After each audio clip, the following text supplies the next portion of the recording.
6월 15일 화요일 새벽입니다. 오늘은 로마서 묵상 118번째 시간인데요.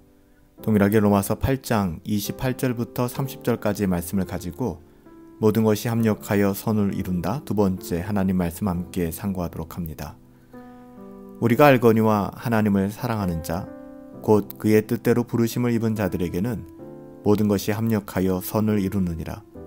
하나님이 미리 아신 자들을 또한 그 아들의 형상을 본받게 하기 위하여 미리 정하셨으니 이는 그로 많은 형제 중에서 맏아들이 되게 하려 하심이니라. 또 미리 정하신 그들을 또한 부르시고 부르신 그들을 또한 의롭다 하시고 의롭다 하신 그들을 또한 영화롭게 하셨느니라. 아멘. 사도 바울은 모든 것이 합력하여 선을 이루게 될 것이다 라고 증언하고 있는데요.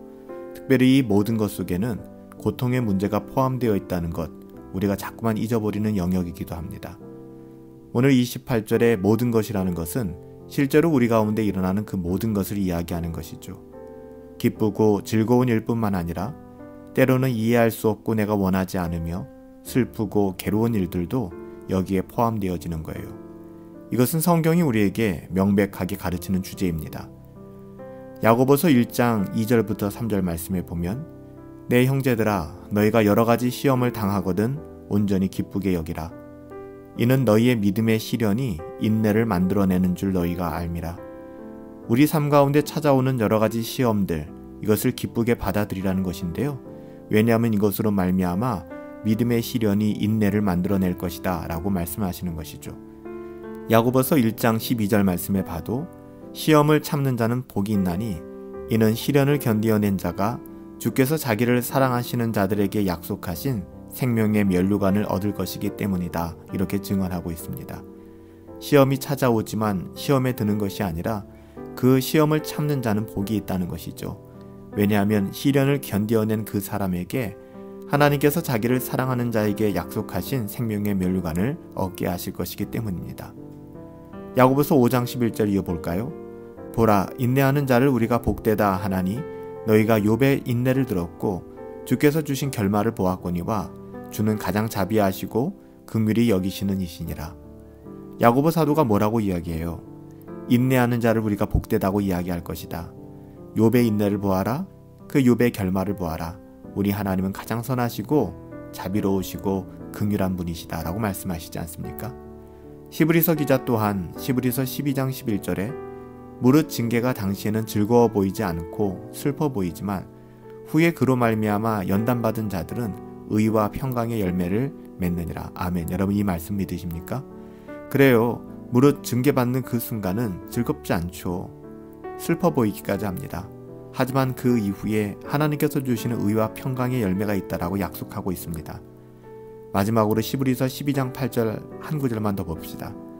징계를 다 받는 것이거늘 너희에게 만약 징계가 없다면 그는 사생자요 친아들이 아니니라. 정말 무서운 말씀이죠. 우리가 징계를 받는 것은 하나님의 자녀이기 때문에 또 하나님의 자녀됨의 특권이다 라고 성경은 증언합니다. 여러분 이처럼 하나님의 자녀들에게도 시험이 있고 고난이 있습니다. 우리는 시험과 고난을 면제받는 거 아니에요. 우리가 예수를 믿고 신앙생활하면 시험과 고난에서 면제될 것이라고 생각하는데요. 그런 약속을 받은 적이 없습니다.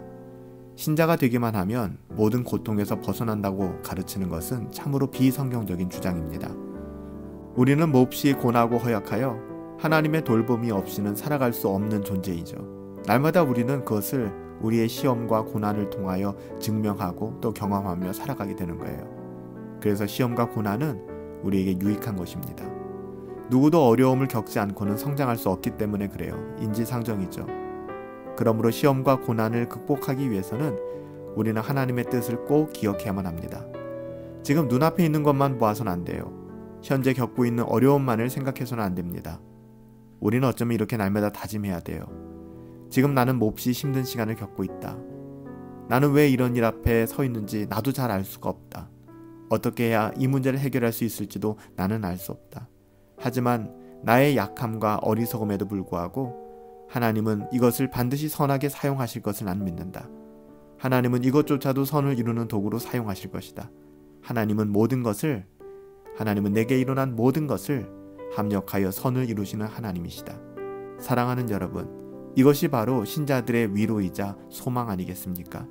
비록 내 안에 그 어떤 일이 일어난다 할지라도 하나님께서 섭리하고 계시며 결국에는 이 모든 것이 합력하여 선을 이루게 될 것이다라는 그 신뢰, 그 굳은 믿음이 저와 여러분들 가운데 늘 함께하기를 예수님의 이름으로 축복합니다. 살아계신 아버지 하나님, 우리가 경험하는 이 고난의 자리를 통해서도 우리의 믿음이 성장하게 하시고 고난을 통해서 하나님을 더욱더 사랑하며 하나님의 사랑을 더 깊이 깨달을 수 있도록 은혜 베풀어 주시옵소서. 하나님, 그 어떤 고난이 찾아온다 할지라도 이 모든 것을 통하여 하나님만을 의지하는 사람이 되어가길 소원합니다. 우리에게 은혜를 더하여 주시옵소서. 내 인생 가운데 일어나는 모든 일들이 결국에는 합력하여 구원의 선을 이루게 될 것을 믿사오며 예수님의 이름으로 기도하옵나이다. 아멘. 오늘 하루도 시험과 고난이 가져오는 그 어떠함에 우리 자신이 절망하고 실망하는 것이 아니라 하나님의 은혜를 바라볼 수 있는, 또 하나님의 행하심을 기대할 수 있는 그런 소망이 있었으면 좋겠습니다. 여러분 잊지 마십시다. 우리가 알거니와 하나님을 사랑하는 자들 곧 그 뜻대로 부르심을 입었다면 모든 것이 합력하여 선을 이루게 될 것입니다. 오늘 하루도 성령 충만하시고 행복하시고 예수 그리스도의 이름으로 꼭 승리합시다.